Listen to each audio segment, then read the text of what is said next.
Okay, guys, before we jump into this week's podcast, usual reminder to sign up for a game-changing weekly e-letter. Goes out to hundreds of men across the world on a Monday, Wednesday, and Friday. Link will be in the show notes. If not, it's wholemanacademy.com/movement. Right, let's jump in. Whole Man Academy. Because the world needs strong men. Whole Man Academy is changing the game for men around the world. It's for guys who want to live an epic life of fun and adventure, no matter what. We believe, deep down, all men want to go on their own hero's journey to becoming resilient, confident, fearless, and fulfilled. Listening to be inspired by guys who don't settle for living a life of mediocrity. This is your call to action and call to adventure. Are you ready?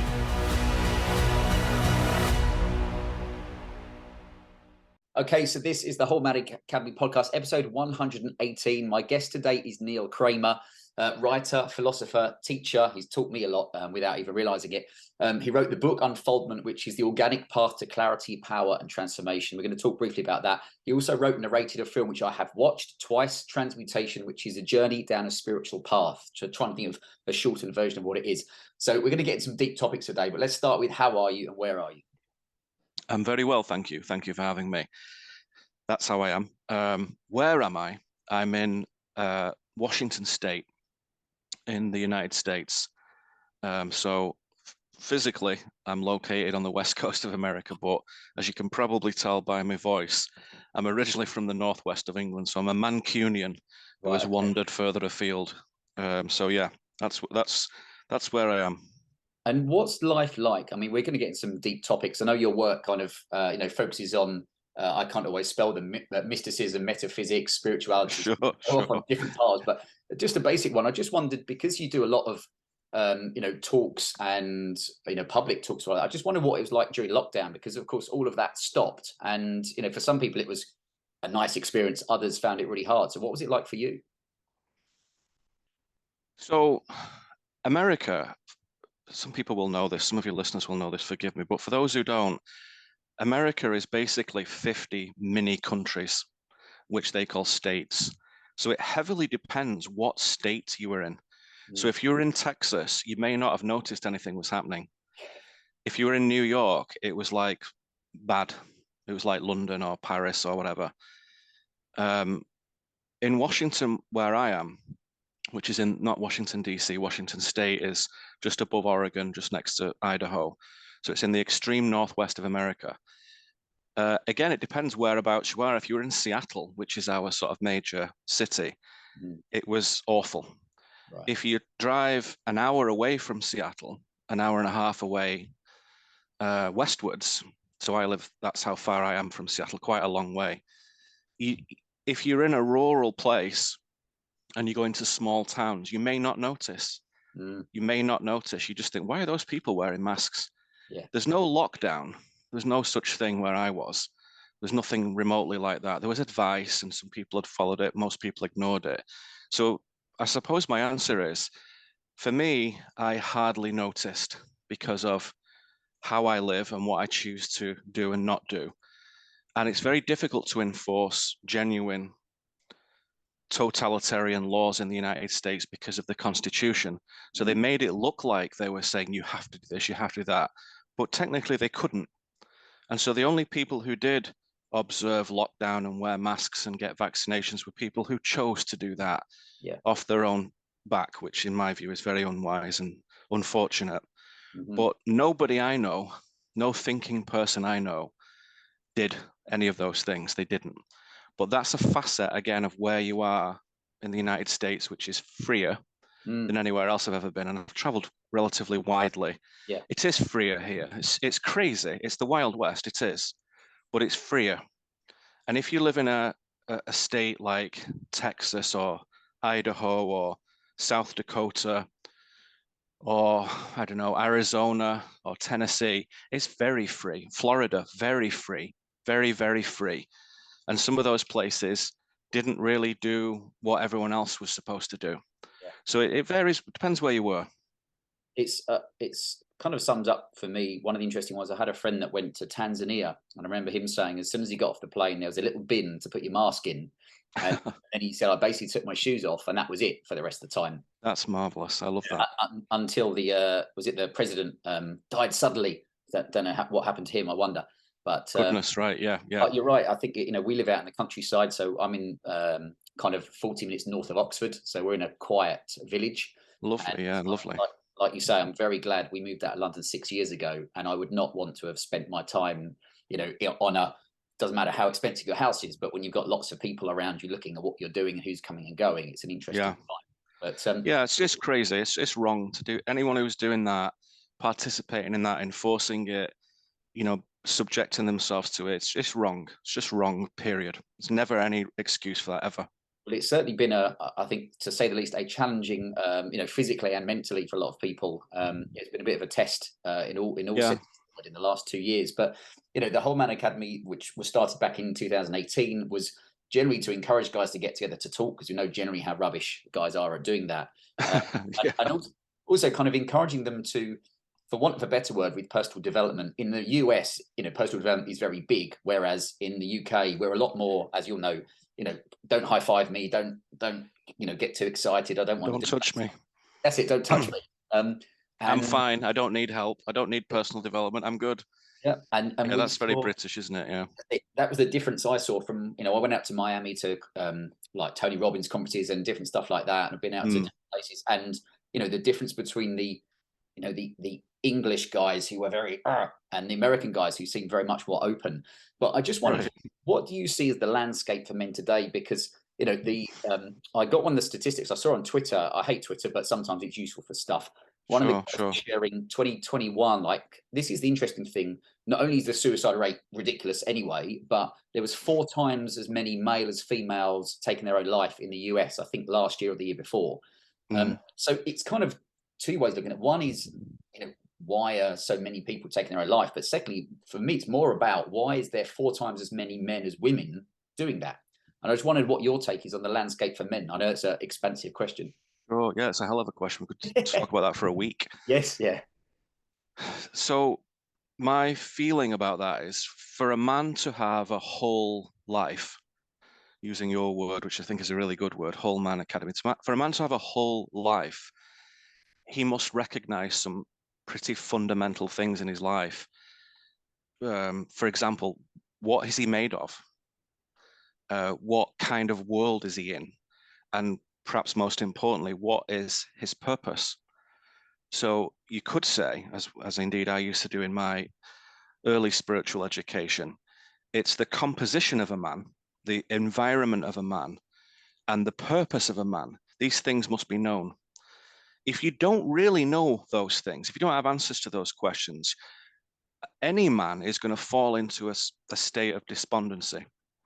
And sometimes it might be a sort of secret, quiet disconnection kind of thing, where you just have a life of dissatisfying drudgery, something like that.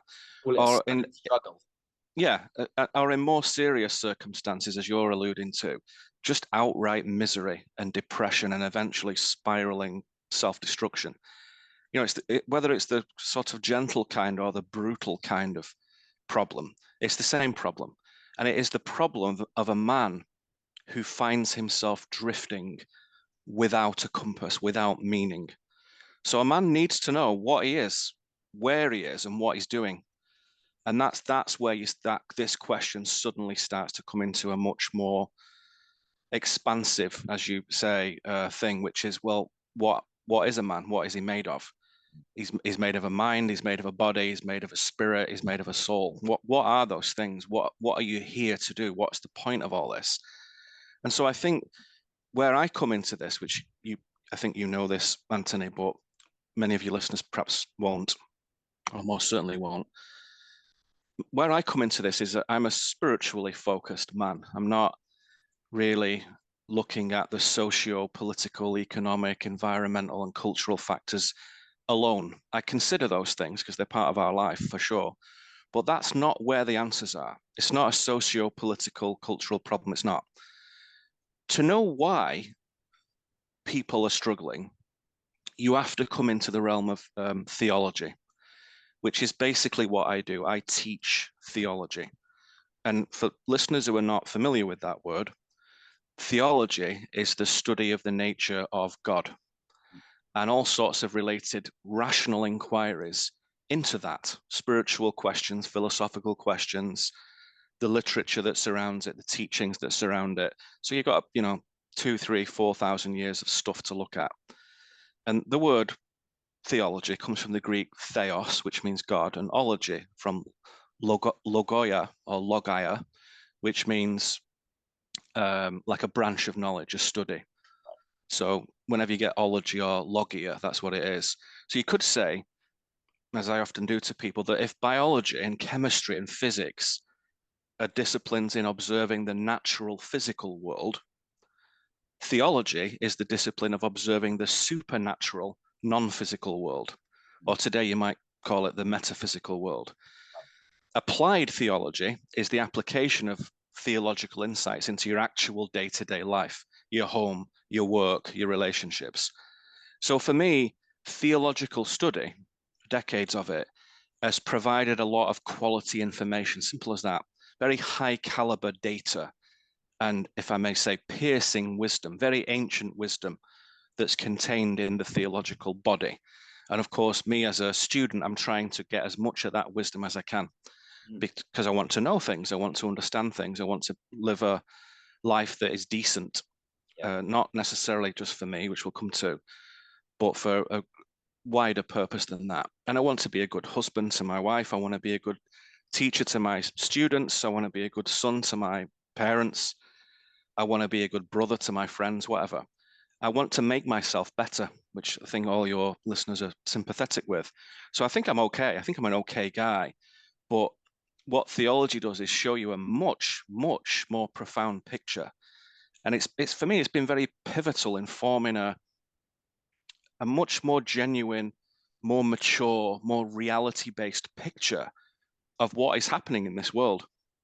And as I often say as well, that one thing you've got to do is say that the Christian theological picture is very divergent from the kinds of things that you would hear unconsciously recited in normal institutionalized religion, normal churches. That's not what I'm talking about. And I'm sad to say that because it shouldn't be that way, but it is. So true spiritual study and practice is a very countercultural thing. And it's part contemplation, it's part scholarship, it's part embodiment, and it's part inner regeneration. And I would go so far as to say that without a rudimentary theological lens, you cannot see what is happening in this world. You won't be able to detect and deal with all the decay and distortions and mess. You won't be able to. A person just ends up going round in circles and improperly identifying the reasons why things are the way they are. I say that with conviction because I've done it myself. Yep. It doesn't work. Through life. It's not a socio-political problem. It's not. So the theological picture puts a supernatural layer over it. And that's where you lose a lot of people because they can't deal with stuff that is not nuts and bolts. So it requires an awful lot of study and a lot of patience. And for me, I'm a very nuts and bolts guy. I'm not a new agey guy. I'm not a, floaty person. I'm very, very grounded, very solid. Touch it, smell it, feel it kind of thing. Yeah. And so it took me a very long time to substantiate the very existence of a divine entity of any description, and that there's any supernatural stuff. I needed to see it. I needed to experience it. I needed to be close to it, have proximity, reject it, test it, evidence it, like a detective. I had a hunch something was going on, but I had no evidence. So it's a bit like one of those movies where you go to the boss and say, I think this is what's happening. And the police boss says, yeah, well, where's your evidence? You can't take that to court. They'll laugh you out of the courtroom. You need data. You need hard evidence. Go and get it and then come back to me. So it was like that. It was like, okay, I'm going to gather every scrap of evidence I can for and against and see if there is a divine creator. And I had no hope and no expectation. I don't give a shit if there's no God. It doesn't make any difference to me. There's no God and it's just atoms and galaxies and DNA, fine, absolutely fine. I couldn't care less. That's absolutely easy peasy, no problem. If there is a God and he has a plan, and we're part of it, that's very important. That needs to be examined carefully. And I came to the conclusion that there is. And, all my work basically is the pieces of that evidence, and people gradually examine it because they can tell I'm a reasonable person. I don't just believe stuff. Yeah. I don't just have empty faith. I need to know, as far as any man could know anything, I need to see it. And so people are interested because they can feel there's something bigger going on. But our churches have not taught us very well. Some do, very few, but most don't. The New Age world is rubbish. That doesn't teach us anything. I don't think the Asiatic systems have a good world picture. I don't think Buddhism provides an adequate picture, or Hinduism, in my view. No disrespect to those people, but it's not the right picture. They're not all true. There's not like lots of truth. There's one truth. And my study of 30 years, from 20 to 50 years of age, comfortably that, probably a bit more, but you don't want to sound crazy saying you started when you were 12 or something. But, you have an inkling when you're a teenager, there's something big going on in the world. The adults have fucked it up. You know that this is a mess. You know that the politicians are rubbish. You just know. And then most guys by the age of 25 have thrown all that away and stopped caring about it and just concentrate on their own happiness. I wasn't like that. I wanted to know why at all costs. And my whole life is just given to that process. So I don't expect anyone to go along with me. I'm not trying to convert anyone. I couldn't care less what people think. But I have discovered things. And my work basically is just, my field notes that people can look at and listen to and make their own mind up. If they think it's great, good. If they don't, fine, doesn't bother me. So it's a very genuine approach. It's a very sort of personal inquiry. And even the scripture itself, it encourages us to test the spirits, to test God, to test the prophets, to test the literature, not just go along with it. That's not what the Bible supports. It says, if you don't buy this, investigate. If you're not sure, investigate. That's what it says about itself. And so some people like me, it takes 3 decades to be certain before you waste any time. And other people, it takes 5 minutes and they've not properly looked. Oh, I don't believe all that. They don't know what they're saying that to. And similarly, you have the other problem, which is people who absolutely believe it and they don't know what they're believing. So you must substantiate it. Any whole man owes it to himself to substantiate what he's putting his attention on. So that's the theological importance here. And I think that picture explains why mainstream life is bollocks, basically, is rubbish. That picture is a very clear historical document, say like in the book of Daniel, an Old Testament document written thousands of years ago. And Daniel identifies, for example, 4 kingdoms, 4 empires: Babylon, Persia, Greece, and Rome. And then he says, and that empire will become a sort of internationalist empire. And it's one body that stretches through time, and it's wicked, it's evil, it's satanic, and it's set against the welfare of human beings. And that empire stretches throughout the millennia, and it's not your friend, and it's international. It's an international thing. And today it's what you'd call the deep state or something like that. The internationalists, the globalists. You try and avoid stupid words for it. So I decided to borrow the Old Testament language for the problem, which is empire. There is an empire all over every country, 180 countries or whatever, and it's a problem. Now that theological picture is so accurate. That was a major sort of, key turning event for me, that in the Old Testament, they'd nailed the problem, one part of the problem, they'd nailed it. And its accuracy and its historical reality. It's not mythology, scripture, it's a historical document. They nailed it, and I thought, okay, that's good. That was a piece of evidence. They nailed the problem from 600 BC to today. They nailed it and described culprits and described methods and described why and who was behind it. And that was important. So that's just an example of a theological premise, which the student is free to examine, because it's quite a bold statement, some of those things I've said. I'm conscious of that. So you have to substantiate it. So the diligent observer of reality always substantiates his premises, his hypotheses. He does. You don't just believe stuff. So don't think theology is religion. It's not. I find it, because it's like at the moment, so many people are busy with life that they don't have time to even question what's going on around them or anything, Right.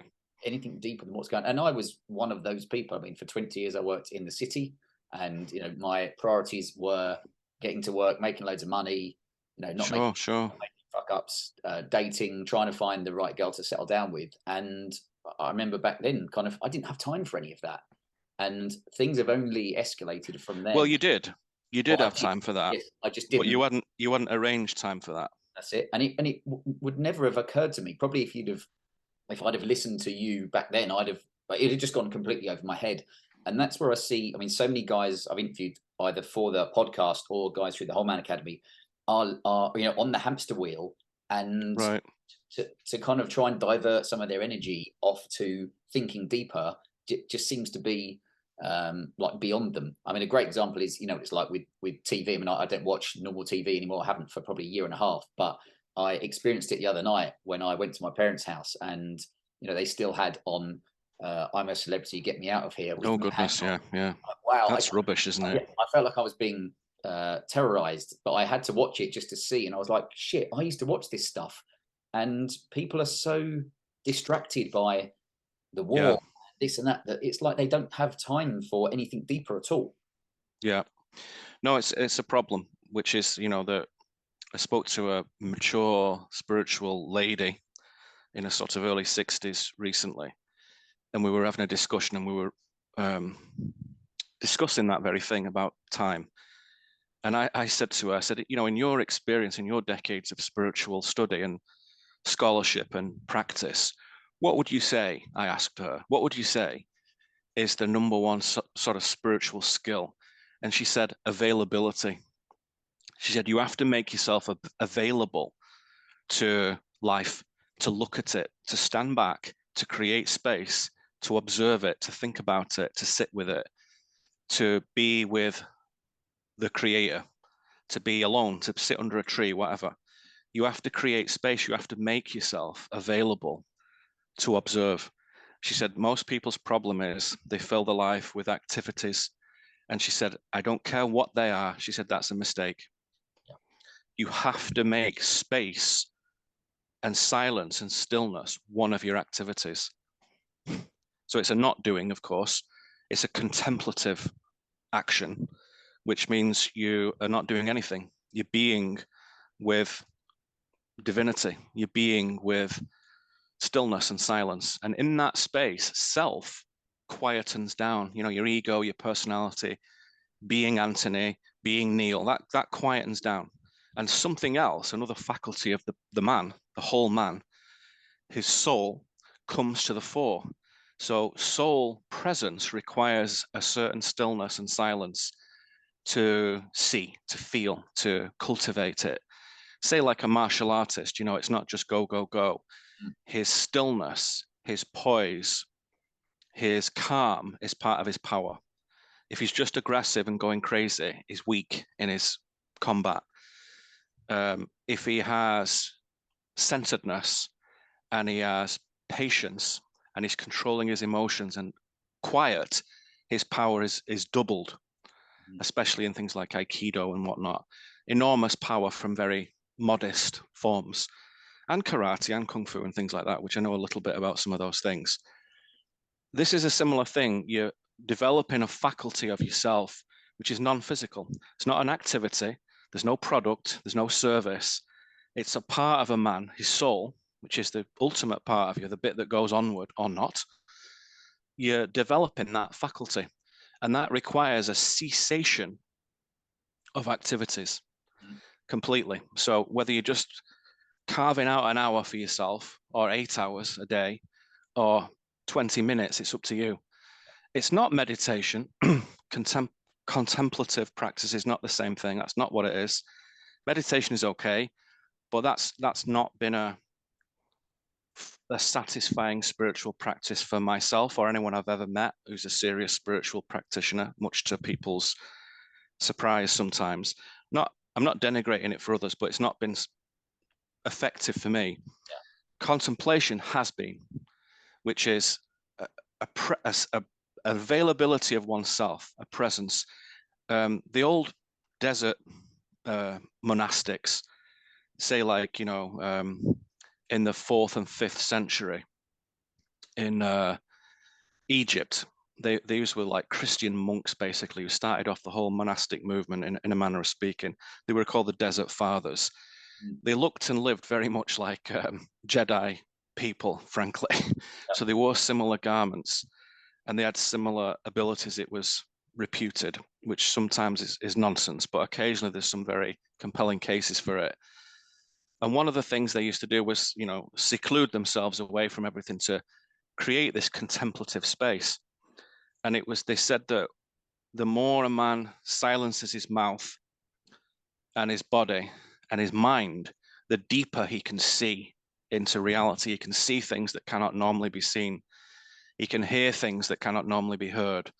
And his what they would call watchfulness increases. And a wisdom comes upon such a man. And he's not doing anything as such. He's not even thinking, really. He's just silently being there. And so this contemplative practice, you know, has totally left normal mainstream society. No one even knows what this is. No one talks about it. Religious people hardly do it.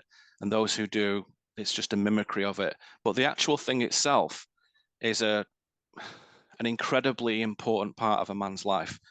When I coach people, I'm mostly teaching as a sort of educational thing, but there are people I speak to who come for, you know, mentorship and coaching and whatnot, for sure. And there has been for a long, long time. And I'm happy to do that with certain people who, you know, they're looking in the right direction, in my view. And if they are, they know that activities need to be tempered and need to be controlled. And so we literally like look at what portion of the day are they doing what, how much work, how much play, how much contemplation, how much study, how much renewal. And most people are saying, so I get the work bit, I get the play bit. And what was that about renewal and contemplation and study? What are you talking about? Because we're not taught it, are we, from a young age? We're not. It's work and play. It's like work hard and then leisure, you know, just like wine, women and song, or, you know, yachts and paintings and, you know, wristwatches. I like wristwatches, actually, I shouldn't say that.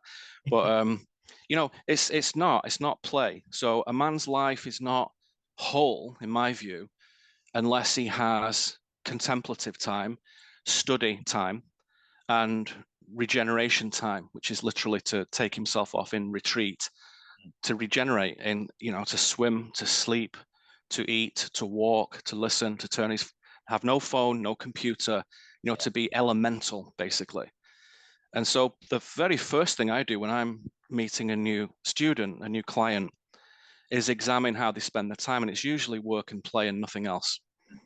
And that's the first thing that has to be gone, which I know is one of the things you'd mentioned about inner strength. You know, if you were to ask me, as we were discussing earlier, what is it to build inner strength? You know, because you'd observe that, you'd observe that many men know how to do outer work. They get the bodies and the diet and this and that in decent shape, perhaps. But what about inner strength? What's that? I would say inner strength is centeredness in the face of everything. It is, as we said earlier, it's knowing what you are. It's knowing where you are. You know, what world are you in? What's this world for? And what should you do in it? Especially in relationship with divinity. So what is inner strength to me? I would say it's decades of going into the abyss of self and mapping it and recalibrating it and regenerating it with various psychological and philosophical and spiritual tools and instruments and methods. And after a while, someone who's known the abyss of self, which is the enemy of a man, his unknown self, once you're acquainted with that and you've been, you've kind of put the rope over into the abyss and rappelled down, like an SAS or Navy SEALs guy, and you've gone deeper and deeper into the abyss of yourself, all its shadows, all its shame, all its inadequacy, all its abandonment, and all its nobleness, all its magnificence, all its dignity, all its excellence. When you've mapped that terrain, you start to resonate strength.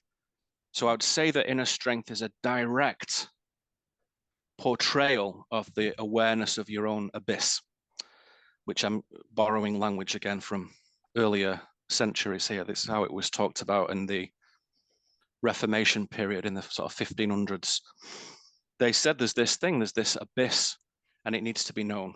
Because if a man doesn't know himself, especially the shadows of himself, as you might say, he can't have strength. He's always pretending, which is what you find with a lot of people, a lot of human beings, a lot of middle class, working class, upper class, French, German, American, Italian, whatever. You see people who are pretending strength, pretending happiness, pretending success. And it's fraudulent, and they know it's fraudulent, but they won't admit it to themselves. And they certainly won't admit it to anyone else.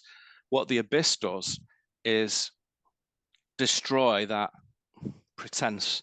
It strips that away and says, okay, you have to come to your knees, like on the mountaintop with your hands in the air and say, I don't know what I am. I don't know what I'm doing. I don't know what this world is. That moment has to be achieved. You have to come literally to your knees and have this shattering corrosion of self and realize that what you'd made, the tower you'd made, was false. It was nice, it was interesting, it got some stuff done, but it's not true. So it's a deconstructive process. It's the start of inner strength. And then you decide that every brick that I put back into place is going to be true, or it doesn't go in. So everything I do, my work, my home, my relationships, my philosophy, my theology, the music I listen to, the food I put in my mouth, the clothes I put on my back, they're going to be true and decent and authentic, or I'm not doing it. So it's an avowal, it's a devotion to truthfulness, inner strength. The truthful man is a strong man. And especially in the face of a false consensus like COVID, a false consensus, knowingly false. The truthful man is not afraid to go against the grain. He's not afraid to go against the apparent consensus. It's all very well being truthful secretly in your bedroom or driving in your car all on your own. Twitter. Yeah. Or on the keyboard, yeah. But doing it against the popular, against the overwhelming cultural norms is important. So inner strength is definitely a sign of a truthful man who is committed to truth, come what may. So that's the picture that I would paint of this very interesting question that you and I were talking about earlier. That picture of inner strength I think is an accurate one. I like it, and I will be how can I put it, making sure I write all that down, and then I publish an e-letter to hundreds of men across the world on a couple of times a week, and I try and thought-provoking content that isn't, how can I put it, it's okay to talk about, hey, what's your morning routine, if that can help a person get started in the day, and what you're eating and blah blah blah. Yeah. All these, I call them little tools to Sure. But it's that deeper question, and it always links back to, I know we're we're home educating our boys. That's so excellent.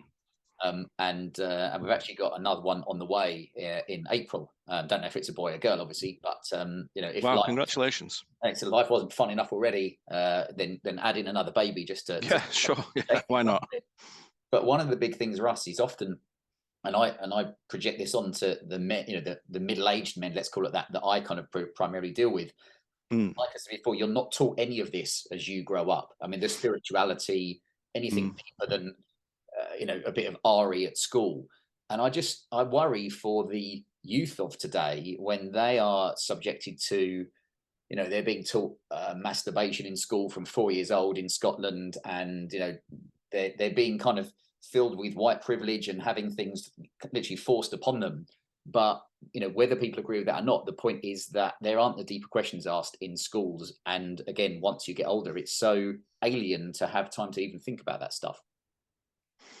Yeah, yeah. I mean, it's vital to get your kids away from mainstream education. Vital, especially during the very impressionable ages of, 7 to 14 years of age. Vital to keep them away from the mainstream. In Britain, America, Canada, elsewhere. I mean, it's the mainstream education is not edification of the mind. It's not upliftment of the human, you know, Yeah. endeavor. It's not.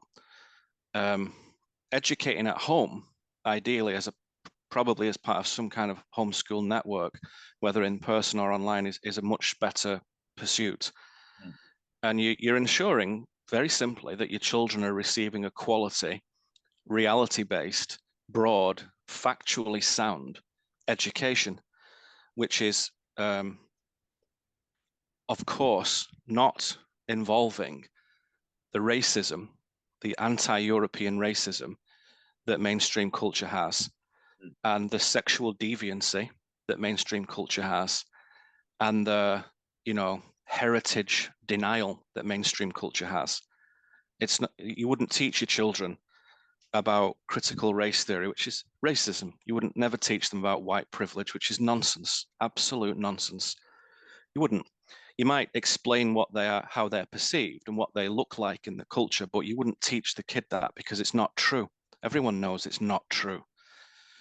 And the kids also need to learn social skills if they're being home educated, so they're not like little introverted pipsqueaks, Yeah. They need to go to hockey and join a hiking club and go kayaking and play an instrument in a band and stuff like that.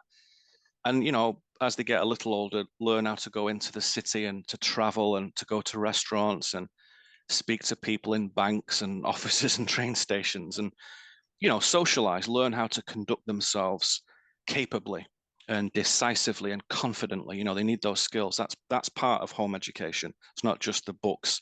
Mm. And then, later when the kid is 14, 15, 16, they're in a better position at that age if they've been home educated to sort of collaboratively with the parents choose what to do next. Yeah. Do they want to go to a school? Do they want to go to a mainstream college or an independent university, or do they want to do vocational training, or do they want to do nothing? Do they want to continue the self-education? So I think it's a no-brainer. It's a no-brainer.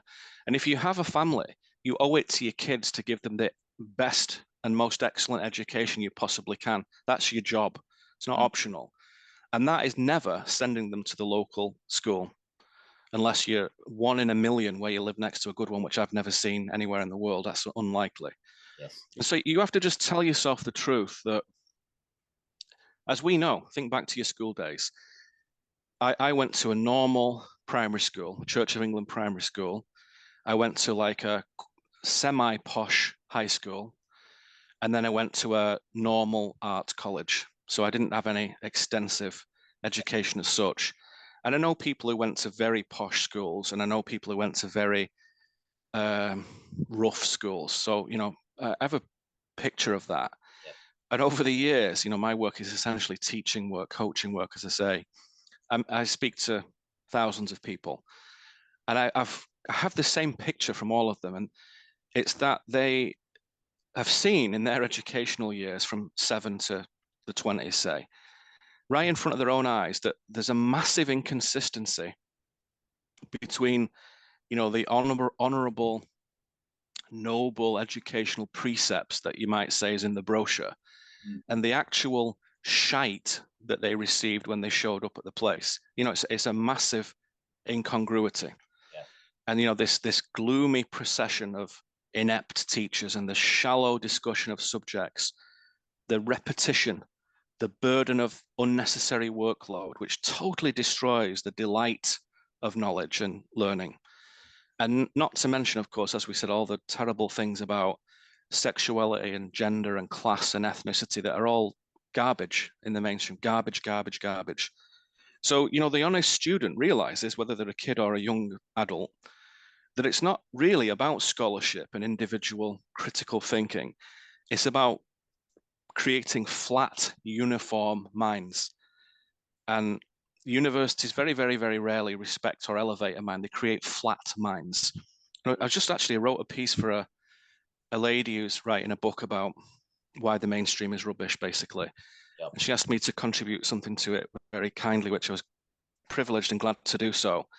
And in that piece, one of the things I was saying that it's very sobering to remember, especially as an Englishman, that just after the Second World War in 1945, the bloody hilariously named Ministry of Education had the job of basically getting people back to work. Note that the education was not about education, it was about work. So the Ministry of Education controlled compulsory education throughout England. And to this day they do. They just rebranded now as the Department of Education. But it's the same thing. So the goal was to get people to work. And if you were good with your hands, you'd work in a factory. If you were good with information and words and numbers, you'd go into an office. And the goal was the rebuilding of Europe with the long-term vision of a borderless European superstate and the eradication of distinct homogeneous nations. That's what the Ministry of Education was for, not anything else. And so mainstream education is about getting people to work to build a European superstate, in my view. It's not about enrichment, it's not about illumination, it's about work. And it very much its secondary objective is to dissuade people from questioning the consensus view. And I know that sounds terribly pessimistic and terribly disconnected from, the view of the marvelous universities in England and whatnot. But it's just what I've found to be the case, much to my disgust and horror. I'm just take no pleasure in that stuff. And as I mentioned, the lady I was talking about, she's a professor, a mature lady who's worked in top-notch places and whatnot. Same experience. And she writes about this and talks about this, and she said it's the same thing. And rather like in the medical world, if you're a top educational person, you have to keep your mouth shut, or you lose your money, you lose your department, you lose your grants, you lose your reputation, you're out. So you either keep your mouth shut and just repeat what everyone else does, or you have to leave. And this lady I'm talking about, she left and trod her own dignified, true path. But it's very, very contrary to the picture of, Eton and Marlborough and Oxford and Cambridge that people see, or just normal schools in Manchester and Liverpool and South London and East London, whatever. It's very, very different picture. So again, you have to take a view of that to say the education system is not there to help us. It's there to produce workers. I don't want to raise, I don't have children, but if I did, I don't want to raise workers. I want to raise human beings. I want to raise men and women who are going to make choices and be strong and powerful and dignified in life and have an illuminated mind, who are enriched and enjoy being a learner all the lifelong learners. Everybody should be. That's what you're trying to do. You're trying to inspire them to knowledge and to application and to creativity. That's the parent's job. That's what education's for. It's for edification, upliftment, elevation. You don't get that in the mainstream. I looked up some of the stats. In 2019, in the US, there was around 2.5 million children being home educated, which I thought was really interesting. And in the UK, I mean, lockdowns, of course, pushed some people into it. Right.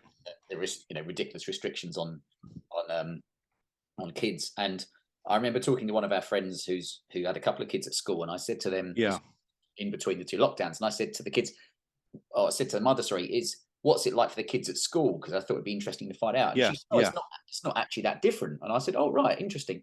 And then one of her children said, apart from we aren't allowed to sing anymore, we have to sit facing forward, we don't have story time, I can't speak to my brother or was it sister at playtime. There's a rope across the playground to stop us mixing. We have to sanitize our desks, before and after, etc. And listed all these things. And when I was kind of like, looked at the mum and you don't think there's anything wrong with this, but I see that as so many. We've got a big community of home educating people. I've met a lot of them this afternoon. Excellent.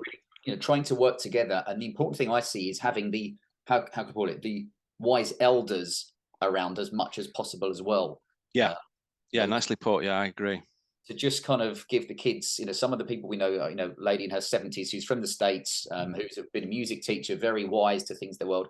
And she seemed to command a bit of a spell over the kids that mums and dads can't do, because the kids are just like, I'm not fucking listening to you, your mum and dad. Right. But that's where even we go with the how to put it, the men. I wrote down something you said, which is, this life is a gift of learning. Then as another part, we came here to grow, and growth brings wisdom. And that was part of your, I think, the trailer for the Transmutation film. And I wrote those down, and I just thought that was so good, because I remember reading about how important it was to keep on learning for your cognitive ability as well. But I just wondered if you were trying to help someone get started on the deeper understanding of spirituality, for want of a better word, like where, it's like if someone said, okay, go on, then you go, okay, where should I start? You're like, right. So I just wondered where you would start someone off. Well, it depends on the individual. It depends on the individual. If they're a intellectual person, then that would be one path. If they're a bodily, physicalized, person, that's another path. If they're an emotional, heart-led person, that's another path. The short answer to the question, though, is a teacher. Students need teachers. So just like you said, how can I start my kid off in learning German? A teacher. That's the number one thing. You need to find teachers. I've had, 5 or 6 teachers in my life who've been very influential, and 6 or 7 ongoing teachers, with different things: language, theology, scripture, philosophy, psychology, things that are important to form a good worldview. Some of those teachers are pretty remote. I'm just reading, listening, watching. Some of them I shake their hands and we sit together and drink coffee and talk, which is awesome. And some are friends. They're not just friends who just say stuff. They work as teachers, and I'm lucky to know them, so we can share information and hang out and learn together. To me, it's play. It's not work. It's play. It's easy and pleasurable to do this stuff. So the answer is, you've got to find teachers, credible, quality teachers who are essentially, if I may say, God-centered. If someone is world-centered, they're not going to teach properly. So you need someone who understands that, has a worldview of that nature. Now, if you're learning German language, that's not essential. If you're learning carpentry, that's not perhaps essential. But if you're learning about psychology, about the mind, about the heart, about reality, about society, about life and death, and big questions in life, they must have a spiritual, theological framework. If they don't, there's a problem. And the other thing I would say is, it must be a factual, truthful spiritual picture. I don't just mean any spiritual picture. Most spiritual pictures are wrong. That's the thing about theology. There's right and wrong. 2 + 2 = 4. It's not 3.9. It's not 4.1. It's 4. And if you think it's 3.9 and that's your spiritual picture, you're wrong.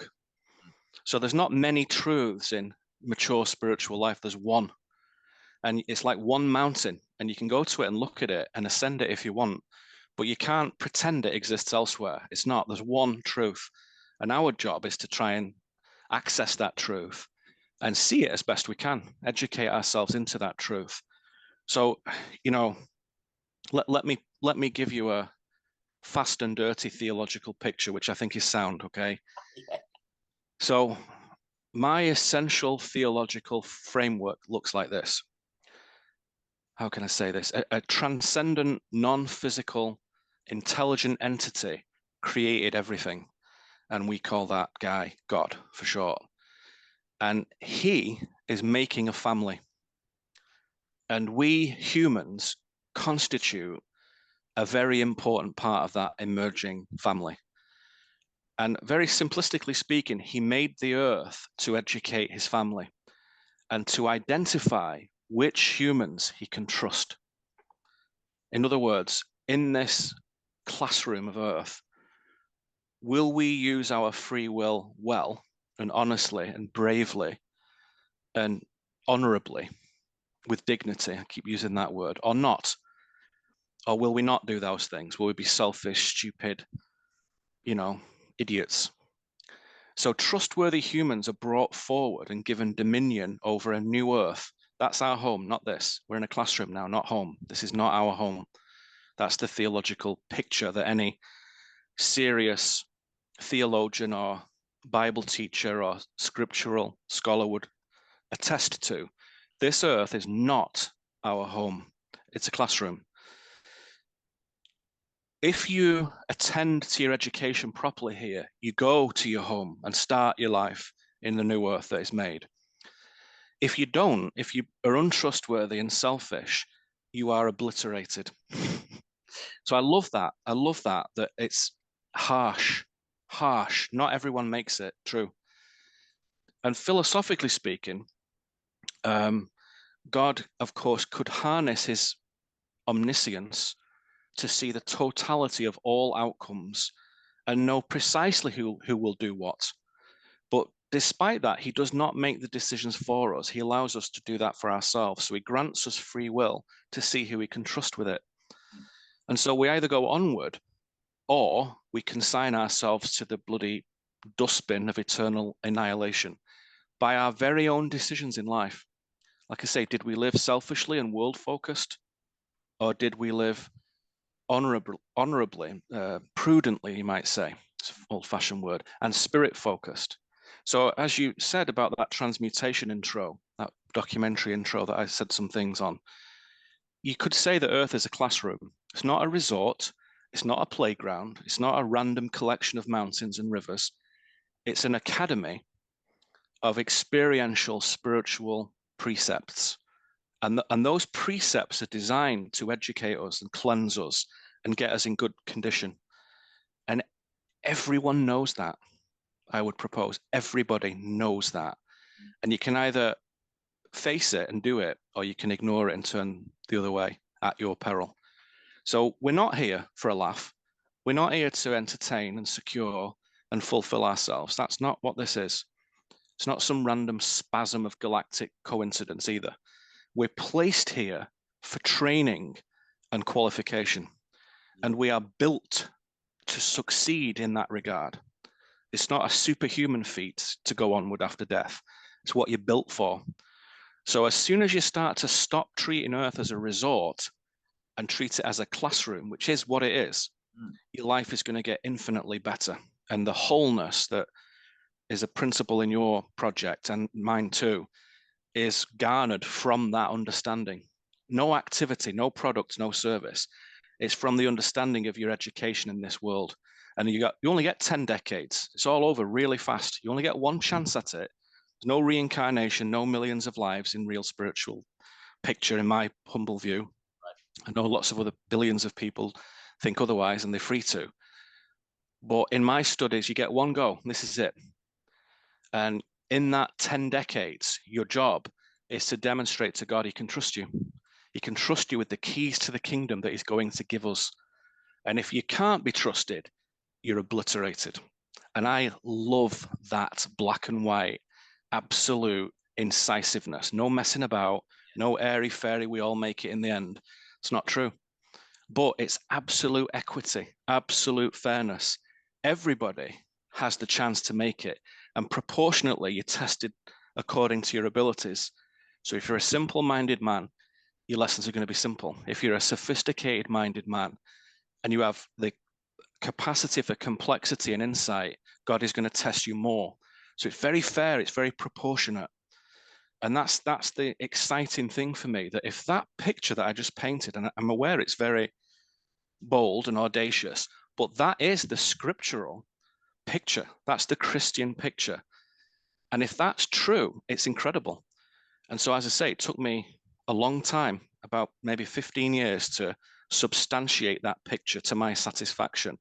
And I found, to my surprise, it is bloody true, as far as I'm concerned. And if somebody's got evidence to the contrary, I want to know, I want to see it, because, you know, I just want the truth. I have no vested interest in this picture. It just seems to be, this is what it is. And if it is, that's incredible. You just said, I just want the truth. And I know of the film, you know, you can't handle the truth, but I'm not yes.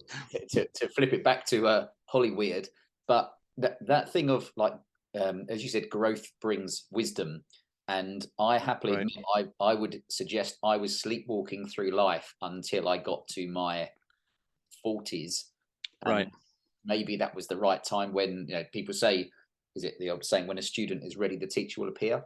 Right. Right. Yeah. I think I, everyone spends a portion of their life sleepwalking. Whether yeah, you wake up at 25, 45, 75, that's part of the plan. But everyone starts off sleepwalking. Yeah. It's normal.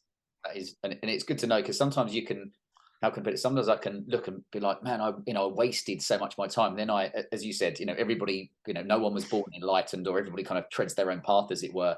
And I Hmm. definitely say, for me, I'm around much wiser people now.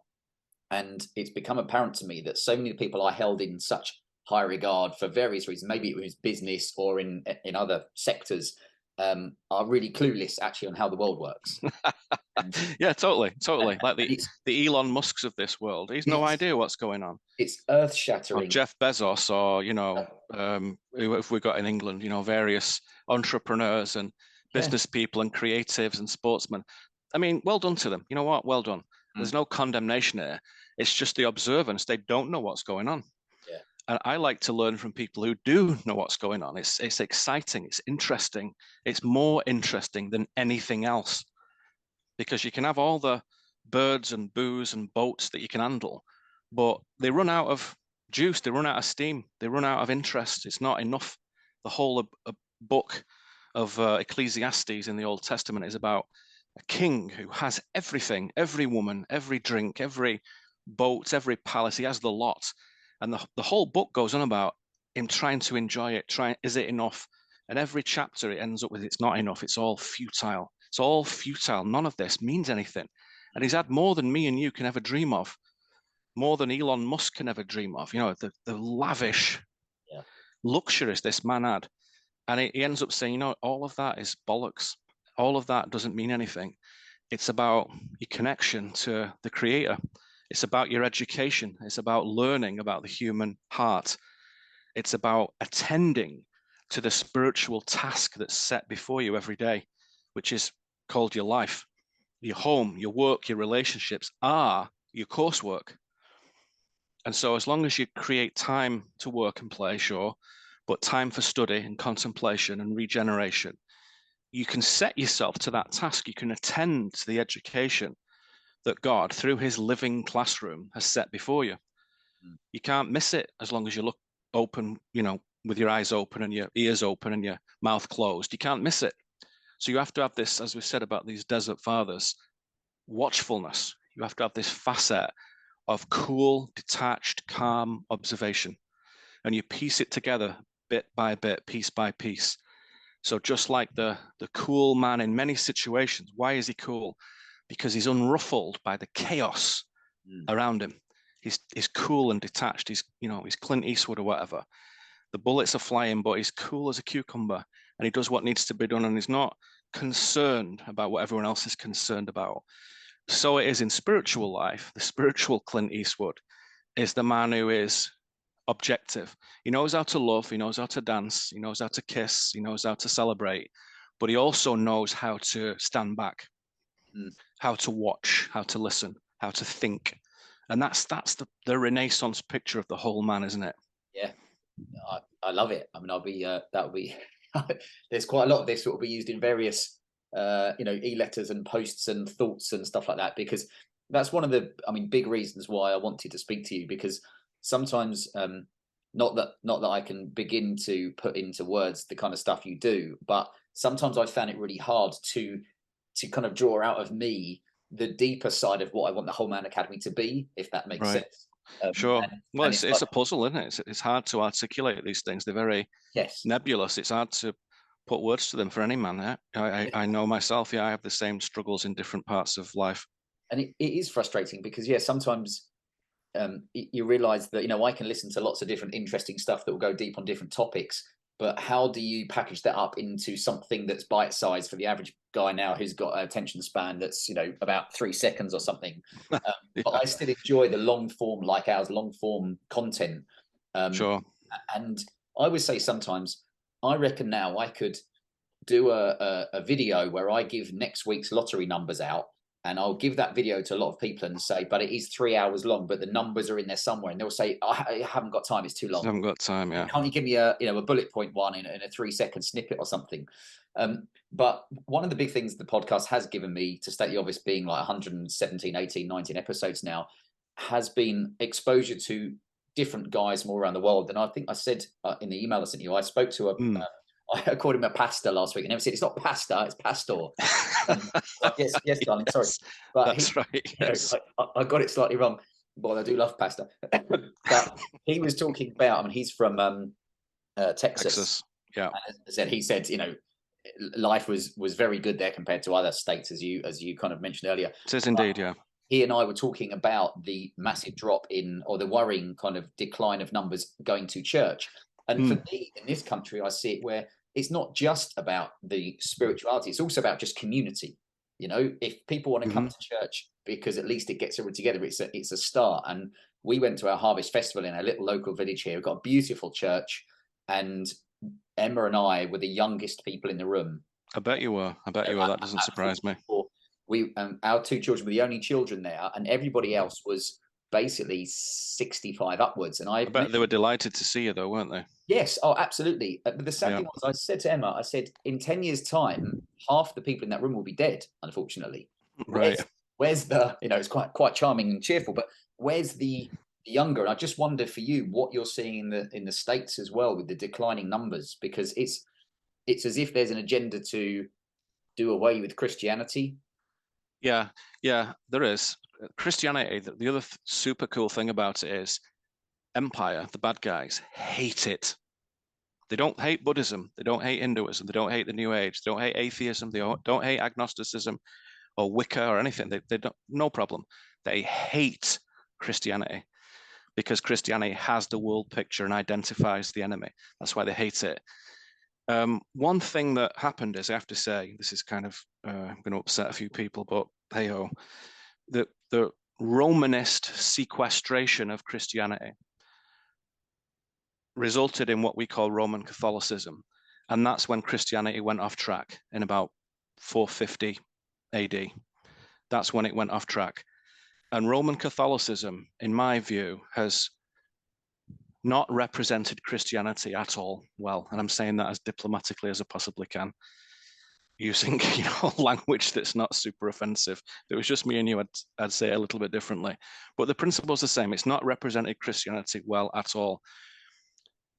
In the 1500s and 1600s, there was a great Reformation in Europe with people like Martin Luther and Ulrich Zwingli and all kinds of amazing, brave, incredible people, John Calvin, lots of people who said, this spiritual thing, the Catholics have not done a great job of explaining it. And they've actually killed 100 million people across Europe who questioned their interpretation of it. And that's a conservative figure. I'm not making that up. And it's not a high figure. And that's wrong. And you shouldn't have to do this. And they've added a load of traditions on top of Christianity, which are nothing to do with the Bible, scripture, nothing. The men have made them up. There's no mention of popes in scripture. There's no such thing. All of that rubbish. It's wrong. And we're going to start again. So really we've only had 400 years of a fresh view of what Christian reality actually is, which is a very short amount of time. That means that 90-something% of our churches are stupid. I'm sad to say, and I'd say that with no gladness. It's the disappointment. And you can have cute churches. I lived in Cheshire in England for most of my life, and there's loads of cute churches there, just like there is in, Dorset and Oxfordshire and Wiltshire, and beautiful places, and, ancient churches in Cornwall and Devon and stuff. Beautiful, beautiful places. And don't dispute that. But who's teaching there? What's their scriptural scholarship? What's their knowledge? What's their knowledge of human beings? What's that like? What is it? Is it any good? And mostly it's not. So what you're trying to do is one of two things: is get a recommendation for a real church, which is like hen's teeth. It's very rare. Yes. Or create a spiritual community yourself. which is, you know, what I'm doing in my own small way and what you're doing too, by the sounds of it. We're not just sat back moaning, belly aching about it, as they say here in the States. We're Yeah. doing something. We're doing something about it. And it's a small start, but it's something. And, you know, those things grow and grow, one would hope. So my attitude has been, find spiritual community. If that's a church, great. If it's 12 guys sat in a circle at the health club, great. We have a sort of country club nearby. Sounds a bit posh, but it's not that posh. And you can hire a room there for nothing. You know, we pay like fees or whatever to be part of this thing. And it's got a swimming pool and, you know, a tennis court and a gym and stuff like that. I never do any of those things, of course. I just sit on a bench at the back and look at the lake. But you can rent a room and people do Bible study classes. They do, you know, card making, guitar lessons, Tai Chi lessons, whatever. And so anywhere you are, there's always some kind of community space where you can create something yourself and say, well, I just want to get together and talk about life and the universe and God and politics and people and the conservatives and Labour and, you know, the Democrats and Republicans, and just, you know, just talk about it. You know, just let my guard down and let's just get it off our chest and see what we can find out together. And if there's some reference materials that are valuable, like a Bible or like some, you know, mystical texts or some philosophical documents that are, you know, by wonderful men, wonderful people who care about us and who are like us, and just clear thinking, honest, integral people, maybe we'll also bring those books with us and reference some of them and see what we can learn from them. And that's what a church is. So in Christ's day, a real historical figure, not mythological, totally real, massive evidence for that. What was the church in his day? It was like me and you and half a dozen of your friends and half a dozen of mine meeting every Thursday at my house. And we talk and we sit around and we listen, we share stories, we laugh together, we cry together, we learn, and we go outside and have a cigar and a glass of wine and look at the stars, and then we all go home. Okay, lads, I'll see you next Thursday. Yep. That was the church. The word church comes from the Greek word ekklesia, which means the assembly of those who are drawn together and responding to God. That's what the word means. Church is not a religion. It's not an institution. It's not a big company as it's become. It doesn't have millions of denominations. It's men gathering together and women at home. That's the church. That's what it was for hundreds and hundreds of years. So I think we're having to basically reimagine that and start again and create small home groups. You can call it a church if you want, or you can just call it a spiritual group. You know, Neil has a spiritual group. He meets at the little, you know, community center in his little hometown. And Anthony has a group, you know, a bunch of guys get together and they go and do, you know, you might play golf in the morning, you might do something in the afternoon and talk, you know, all night long together. That's a group. And it's valuable. You say, you know, let's do this again next month. Let's do it 12 times a year, just even that. So it's not just the ability to get people together. I've done that. I know you've done that. It's consistency. It's regularity. That's what's killing people. There's no regular touchstone for higher purpose for a man, you know, for dignity and humor and laughter and sharing and brotherhood and spiritual, you know, transcendent big things. But even the small things, just the friendship and the trust and the fellowship that men yearn for, it's very hard to find. It's very hard to get hold of. Missing so much, and to state the obvious, in the 2 years of lockdowns, and also let's be honest, when lockdowns finished, the governments had done such a great, or they, you know, psychological behavioral insights teams had done such a great job of scaring people of germs and each other, that people were very tentative to even get back to things. Yeah, of course, yeah.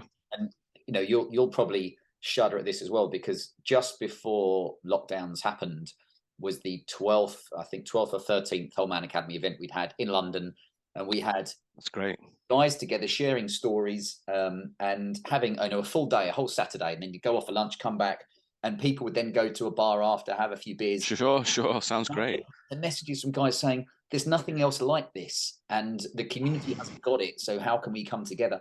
And then when lockdowns happened, yes, we tried to go on Zoom, but you know, it's not, there's nothing like being, like you say, in person No, having that side of you it. got to smell each other. That's what I always say. That's it. There's nothing better than a proper man hug instead of kind of That's right. Yeah. someone's trying to have Yeah. a conversation on Zoom. But I just wondered for you also, because with changing the subject slightly, but going on to transmutation, I've watched it, and I'll quite happily admit the first time I watched it, I finished. I was like, I can't take it all in. Maybe it's a 3 or 4 watcher, because I bet you get It is. but the watcher will get something completely different the second time to the Yeah. first time to the third time.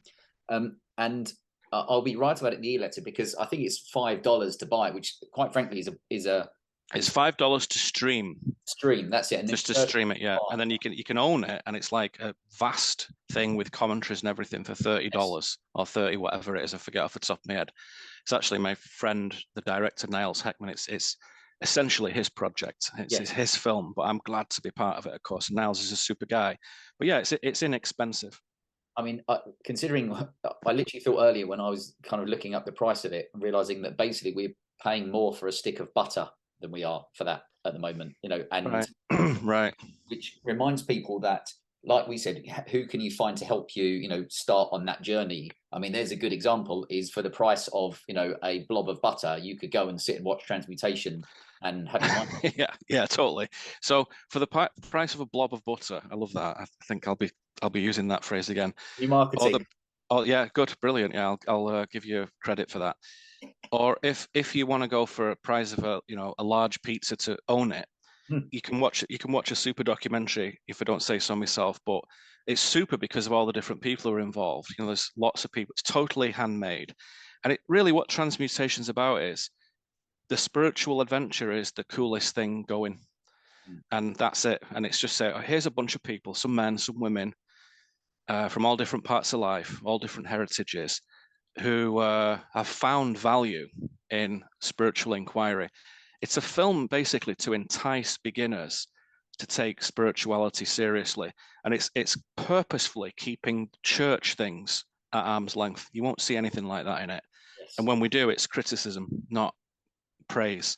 So it's a film about the innate spiritual inclination or compass in a man, the innate ability and the innate drawing of a person to divinity. Your gravitation is the word I'm thinking of, to divinity.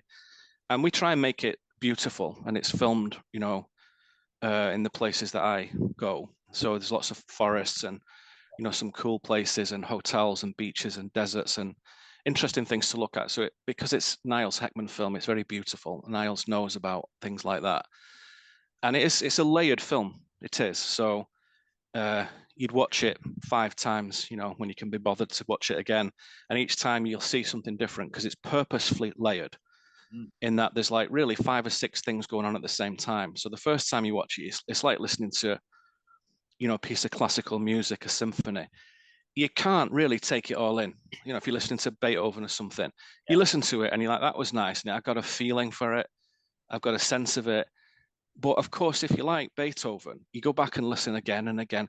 And then you listen to the violins another time. The other time you're listening to the horn section or whatever. Another time you're listening to the strings and the cellos and this and that. And you're like, okay, you know what? I've listened to this 10 times. This is the first time I'm hearing that bit of it, that delicacy or that tone. And this is like that. It's like the visual equivalent of it, that it's purposefully layered. There's a lot going on at the same time. There's a lot of, as you might say, instrumentation in it. Yeah. So I'd be very glad if people have a look at it and see what they think. And it's very inexpensive. And that's the thing. It's it's not hard to do. Just gets people started. And again, when Emma and I sat and watched it together, that must have been during one of the first lockdowns. And very much for me, I sat there at the end and was like, I need to watch it again, and probably sure. But I just wondered for you, if you took, we're coming towards the end of November, let's say, it feels like we're racing towards the end of November, like a year from now, I just wonder where we will be in the world. Either some people would like us to be at a world war, other people would have us be in more lockdowns. Some people really enjoyed them, and I just wondered for you, what do you see coming in the next year? Because they're throwing, we're being thrown challenge after challenge, left, right, and centre. Oh, that's a hell of a question, isn't it? Yeah. My answer is I don't know. That's the short answer. I don't know. I've no idea. Mm. As to what I feel, I can talk about that for a minute. Yeah, because great. I don't have no idea. But what I feel is that the bad guys, the enemy, they basically exist under the orchestration of their master, who was created to test us. So the word in Hebrew, Hasatan, means the adversary, and it's like a title or an office rather than a proper name. Say like the office of the prime minister or the office of the president or the office of the chairman. So Hasatan's job, the Satan's job, is to test us and to prosecute us. That's what he's made for. And so he tries to persuade us to yield, basically, to give in, to resign our goodness and truthfulness and just become part of the problem, just become part of the, apathy, part of the falsehood, part of the immorality that is so pervasive. So the Satan is not God's cosmic adversary. He's ours. He's our earthly tester. He's our earthly foe. And over and again in my studies, when I examine history for, roughly 2000 BC to 2000 AD, documented history, you cannot get away from the fact that the bad guys venerate this character, this Hasatan, the Satan adversary. So that's where, of course, we get the word Satan from. They willingly ally themselves to this force. So as I said, from ancient Egypt to Babylon and the horrors of Rome and the current disgusting globalist deep state immorality, the deviance that they're trying to mainstream. The bad guys always do that. They always go against God. It's nothing new. It's nothing, what we're seeing at the moment is not unprecedented. What is unprecedented is the availability of information. So now there's no excuse for someone not knowing what's happening. You can find that out. And what is a vaccine from AstraZeneca or Pfizer or Moderna or whoever, Johnson & Johnson, what is that? What's in it? Do I need it? Have they ever isolated the vaccine in a the virus in a human being? No. So how can you produce a vaccine for something you've never isolated in a human being? And what is a vaccine that doesn't stop contraction or transmission or effect?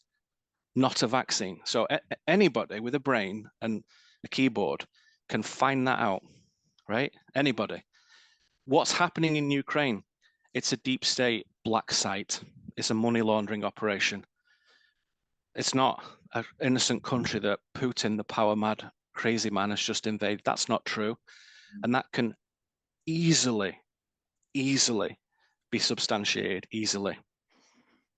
So there's no excuse for what's going on. So I think the period of testing at the moment is, given the absolute availability of information through the keyboard, anybody with an internet connection or a cell phone even, will somebody care what's true? Will somebody care what's true, or do they not care? Do they just want to be happy and comfortable and secure? Those people are part of the problem. Yeah. So the terrible picture is that at the moment, what we're being shown, what we're witnessing, is that the majority of human beings who don't care what's true are part of the problem. They become evil. They don't care if they're nice. That's not relevant.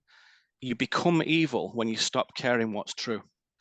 So I think what we're witnessing is an acceleration of that process. And once it's been decided at this acceleration point of God's teaching, who cares and who doesn't? Yeah. You know that you're now being shown something beyond all reason. COVID has been the most incredibly instructive thing I've ever seen in my life about people who don't care what's true. They don't care what's true. And that has been incredible to witness that, incredible. So I think you're seeing more of this about gender reassignment in kids and, white supremacy, white privilege, garbage, of course, absolute garbage. And the exploitation of, human beings. We're witnessing that so people have an opportunity to refute it and to go against it and to seize upon truth and decency and morality and probity instead, real things. And that test is accelerating. So what I see is hopefully much more suffering. I would personally like to see that in the world, even though I wouldn't wish it on me worst enemy, never mind my friends and family. We have to suffer to see what's true because we're so lazy otherwise. There must be an increase in suffering. I hope so. And I hope it's short-lived. And I hope it's mostly non-physical. People need to see that the world we've been pissing around with is evil. It's evil, and it's evil by design. And only when someone has acknowledged that can we actually change it. So it's like God waits for this consensus to be revealed as false, and he waits for what scripture would call a remnant, a small number of people to know the truth. And I think that process is accelerating. You can see it out there, and it's scary, especially with regard to people in your position who've got a young family. But I don't think you've got anything to worry about with that, as long as you love what is true. Because when you love the truth, you have a certain supernatural protection. It's not infallible, but I've seen it too many times in my life to discount it. And so that's part of the mystery of what faith is, which is essentially, what is faith? A relationship. It's nothing to do with belief. It's a relationship. So if you have a father who you trust, and he never lets you down, and he always wants what's best for you, and he always does the right thing, if you trust in that relationship truthfully, you have a degree of protection. So the other thing that's being tested is courage in the face of diversity, bravery, old-fashioned values, nobleness, valiance. I mean, how often do you hear those words these days? Very rare. But they're part of what makes a man is his courage. So the suffering also brings out courage, real courage. So it's not a pessimistic wish. It's something that will actually put the final cracks in empire's edifice. It's construction. It is failing. The bad guys are on the back foot for the first time in a long time. They are in a terrible condition because their strength comes from invisibility, not, preposterous totalitarianism. That doesn't last very long. So once they've been exposed, which they have been, if anyone wants to look what a deep state is, you can see it now. They're weakened. They're near extinction. So the suffering period will just be the period that normal people recognize evil for the first time.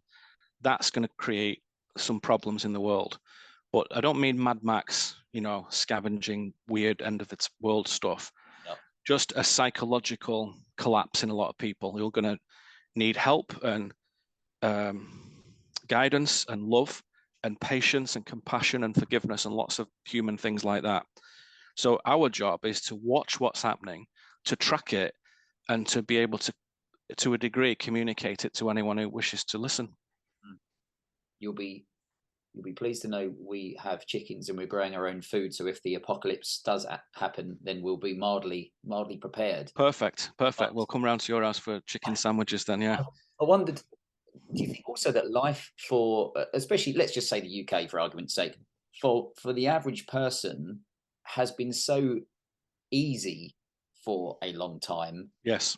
Because, I mean, to the state now that obviously, if you're in London or any city, you can pick up your phone and get someone to deliver an ice cream or a coffee to your front door in 10 minutes. Right. Whatever you want. Same here, yeah. And sometimes I see that where, it's the bread and circus of, let's say, football. I mean, the World Cup's just about to start. That's comedy. I mean, I am a great lover of football, but I've gone off it completely when I realised how much of my life I would figure could have spent on slightly more important things. Right. I do see it where so many people, even the last 2 years, they're like, lockdowns, but they were working from home, probably saved a lot of money because they weren't traveling. Yes. And so they just carry on as normal. And you're like, do you think anything strange could be going on? Like, no. And I just wonder whether it's just life has just been so cushy for a while that it's very hard to see anything else. Yeah, I love that. That's what's that? Del Trotter, cushy, yes. Isn't it? Yeah. Del Boy, yes. Del Boy, yeah. No one in the States will know what on earth we're talking about when we say that.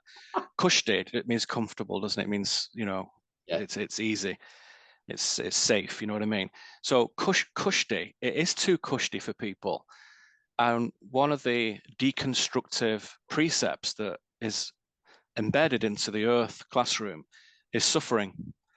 Suffering. That's a very critical part of the life experience, is to suffer.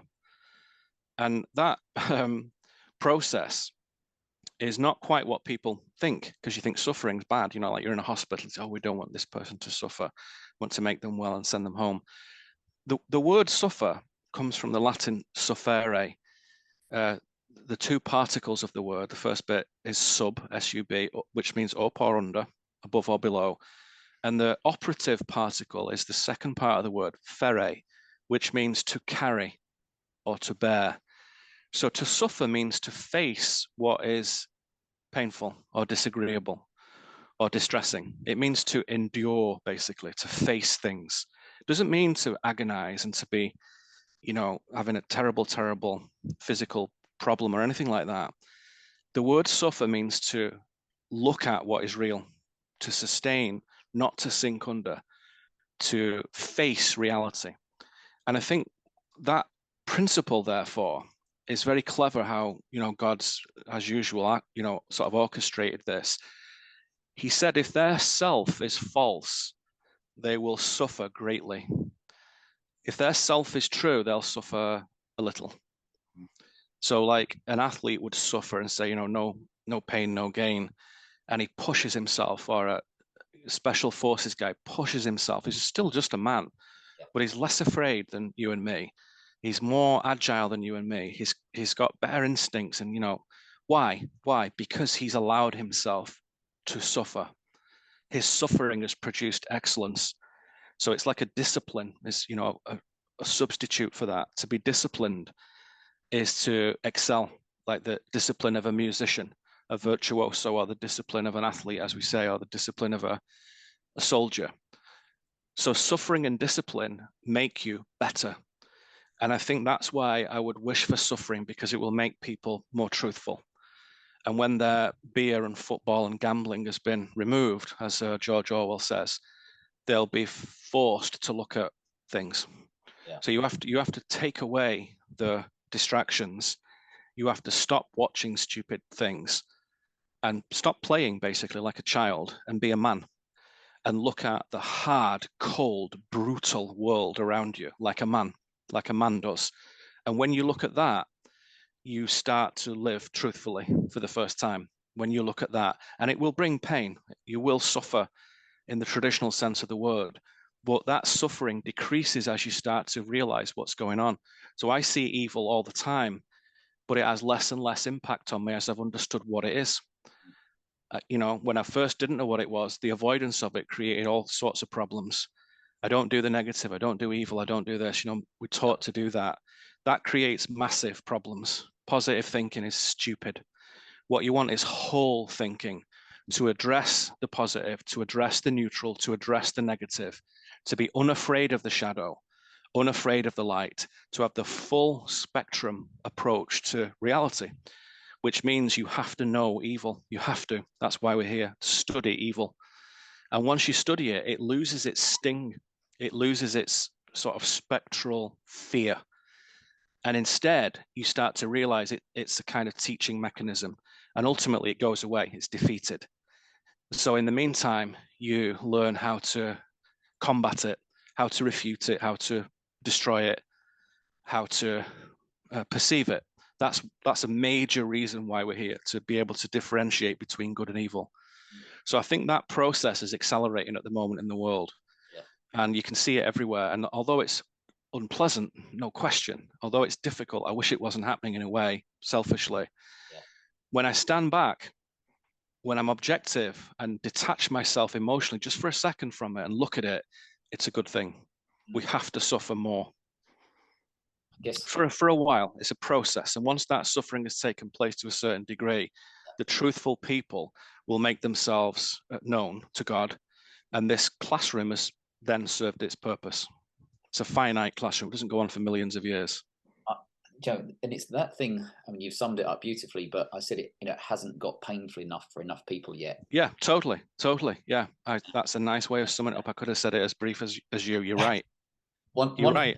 One of your laugh at. I mentioned this on a podcast a few weeks ago. And one of my many observations over the behaviour of, let's say, men in the last 2 years was that when lockdowns happened, of course, there was lots of different protests around in all different cities, and the media didn't like to show it, but there was, because I knew different people that were going to them. And I went as well, because I firstly knew what our freedom was being taken away, but also what it would do to people's mental health, etc. But here's what you'll laugh at. A lot of either friends I knew or just general guys couldn't be asked to go to that kind of thing, because you had to actually do it. But right. If you remember, they then said that they were going to create the Super League. So the Premier League teams, the top six, like your Arsenal, Man City, Liverpool, would break away with the top Europeans, your Barcelona stuff, and create a Super League. And fuck me, you see all the men out at the clubs. As soon as that happened, they were out chanting and protesting. And I was like, wow, that pathetic. Yeah, that's it. There you've seen that freedom wasn't important, but my football was. Right. So they've been conned. So in the hearts, they're decent men, I imagine, most 99% of them, but they've been conned. They've been given a substitute problem. They've been conned. And what part of the suffering is to realize you've been conned. You've been looking at the wrong thing. You've been misidentifying the problem. You've been tricked. That's a tough thing for a guy to realize you've been hoodwinked. It's tough, that. So it makes a humble, process start to unfold, humility. And it's embarrassing for a lot of men. They'd rather just not know what's right and wrong and just keep themselves away from any humiliation or humility. But they've been conned. So if you want to be compassionate to our brothers and sisters who are doing stupid shit, they've been tricked. They've been gullible and naive, and somebody has conned them. They've given them pieces on a chessboard to look at whilst something else is going on behind them. And that con trick is, as I say, is millennia old. They were doing that in Persia. In 300 BC, they were tricking people. They were doing it in Rome in 100 AD here. They were tricking people, giving them activities to take the minds off it. And like I say, for one man, it's beer and football. For another man, it's, vintage claret and, opera or something. But it's the same principle. It's just bullshit. Those things are not it. That's not it. So we have to discipline ourselves. We have to suffer ourselves to look at reality, cold, hard, brutal reality. That's part of our endeavor and part of our command from God, no less. You can see why.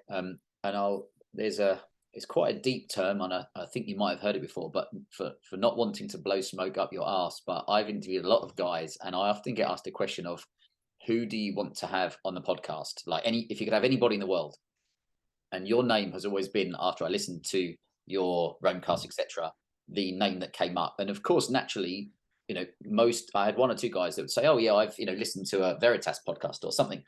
But generally, it for me, one of the biggest things now is, how can you turn people's attention away from the jazz hands of what the TV shows you and onto what is the truth.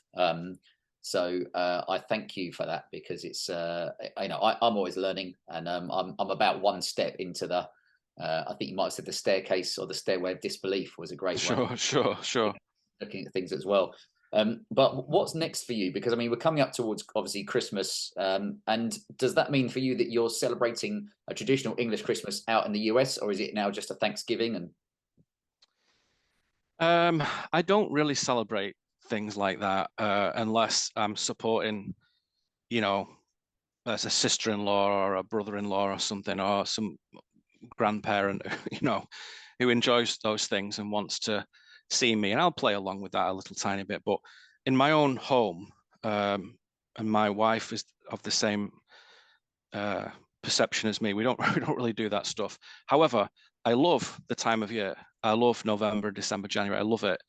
And spiritually speaking, the solstice time of around the 20th, 21st, 22nd of December is a super potent time for contemplation and for perception and for regeneration. So I think it's a magical time of year. I used to love Christmas as a kid, and the trees and the lights, you know, it was very magical to me. So I don't really recognize any of the traditions. Christ was born, I think the data points to September, for example. So it doesn't recognize his birth. It just commemorates his birth and, you know, his life or whatever. So that's a legitimate thing. To have a mass for Christ or whatever is okay. If somebody wants to do that, I'm totally happy to do that. Yeah. But I do that every day. I Yeah. celebrate Christ every single day. So there's no special Sabbath day. There's no special Memorial Day for me for that. I do it every day. But I love the time of year. I do. So I look forward to it. And it snows where we are as well. So we get proper snow up to your waist or your shoulders, which I love. And that was my dream as a kid, was I want to go somewhere where there's loads of snow. Isn't it for all of us? Yeah, it's great. So I love the time of year, just, you know, aesthetically and emotionally, just in myself. I love it. And, you know, I like the food and drink, and, you know, I'm very blessed that most of my family in America through my wife's side are lovely people. So it's nice to spend time with them. That's a rare blessing. And what about coming back to the UK? I'm not talking about necessarily moving back. I mean, that could be a question, but have you been back regularly, or when you plan to come back at all? No, I haven't been back for a long time. I love England. It's my home. There's nothing like it. But I've just been very busy here, doing things here. And as many of your listeners will know, America's so huge, it would take a lifetime to explore it, which is why most Americans are very America-centric. I always used to think that was very strange and a bit daft. But I understand now, because it's so bloody massive, the thing here. I mean, Oregon, where I used to live, is bigger than the entire United Kingdom. And that's just one state. Texas is bigger than France. Yeah. You know, so that's another state. So it's just such a vast place that it's not any sort of disregard of England. I love England. It's just the exploration of this has just taken all my attention. You know, I'm just scratching the surface of it. So I've been here for 12 years now, and you know, I've traveled also, you know, in Canada more, which was a long way from England, but here it's short, and also into Central America, which again is easy from here, easy peasy. So it's been great. I love America. I love its way of life. I love its people. It's the most unracist place I've ever seen, the most freest place, protected free speech. You know, I love guns. I've always loved guns. I've shot as a kid with my father. We went shooting. So I love guns. So I have like pistols and rifles, and I love that. It's great to shoot again, which you couldn't really do that for a long time at all in England. Of course, you still can't. So I love that Second Amendment right to carry a gun is awesome. Absolutely awesome. It's the Wild West, it is. So you need a gun. It's cowboys and Indians, it is. But no, I love it. I love the States. But I would go back to England if my activities take me there, sure. And gladly, my mum and dad, who's my only sort of family there, they come over here. So I saw them in September or August in Utah, and my dad had been horse riding in Arizona and stuff. So, you know, it's great because they come here, which is awesome. So it would be difficult to not see my mum and dad, but because they've been so gracious and come over here so much, it's that's solved that problem. Would they move over there? I don't know. Maybe. I think my mother is a lot of her social life and her comforts are England-based. My dad is a bit more inclined towards the way of life in the States. So I think what would be a nice thing is if they had the luxury to have a second home in the States would be a nice solution. I don't think they'd move over here permanently together, and they wouldn't want to be apart. So I think if I try and twist my dad's arm, he gets a home in Tucson or something, a second home, that would be awesome. But that's up to him. I don't know. You've mentioned the travel thing as well. I mean, that's one of the biggest things for us with our kids is, you know, giving them a real, hate the term, but like the real world education of trying to, even if it's just in this country to start with, you know, we'll have the luck or the what's the word I'm looking for? We won't have to be worried about term times. So, you know, when everybody else has to dash off in the same 2 weeks. Oh, that's true. Yeah, that's true. Yeah. Do what we want. So, you know, we've got friends in even the the chap we spoke to in Texas was like, hey, if you ever want to come over, you're more than welcome to come and visit us. So that's what we want to do, is try and give the boys a real world education. But yeah, perfect. Yeah. Getting them involved with listening to people like yourself would be a good start. Yeah. Well, I don't know if they'll listen to an old bastard like me, but maybe like when I'm dead and they're like in the 20s and 30s, they might be starting to enjoy it then. Yeah, well, we always say, I guess like for all of us, you can be mentored in life by people that are dead, Sure. That's my greatest audience, when I'm dead. Yeah. Then people will start listening to me, I'm sure. Like Van Gogh or something. Oh, your paintings are okay, actually. Just can't pick up the same royalties. That's right, yeah. There's no money in it at all, I'll tell you. It's not very fruitful, but well, I will let you go because I appreciate your time. And I must say, it's been absolute joy, because I know I reached out. My pleasure. Me too. Thank you. Months and months and months ago, and I know you were very busy, but for me, it was like the top of the tree. I had triple asterisks next to your name on my podcast list. Well, that's very kind of you. It's been a privilege to share in your project and to speak to some of your guys and whatnot. I believe what you're doing is very important, and all the different aspects that you show, all the different things. So it's been an honor to contribute in some way to it. Thank you. Fantastic. It's a pleasure. And I won't say we'll invite you back, because who knows what the world, Sure. how the world works out. But I always put it on my vision board that one day, not every podcast guest, but one day maybe I'll find myself out in the States coming to visit or see you speak at you bet, yeah, the Institute or something like that. Sure. Yeah, you just let me know what you're doing, and we can spend some time together or make some recordings or whatever. It'd be good, yeah. Awesome. But right, well, I will let you go. I appreciate all your time, and hopefully we'll speak to you soon, Neil. Okay, take care. Thanks so much. Bye. Thanks for listening.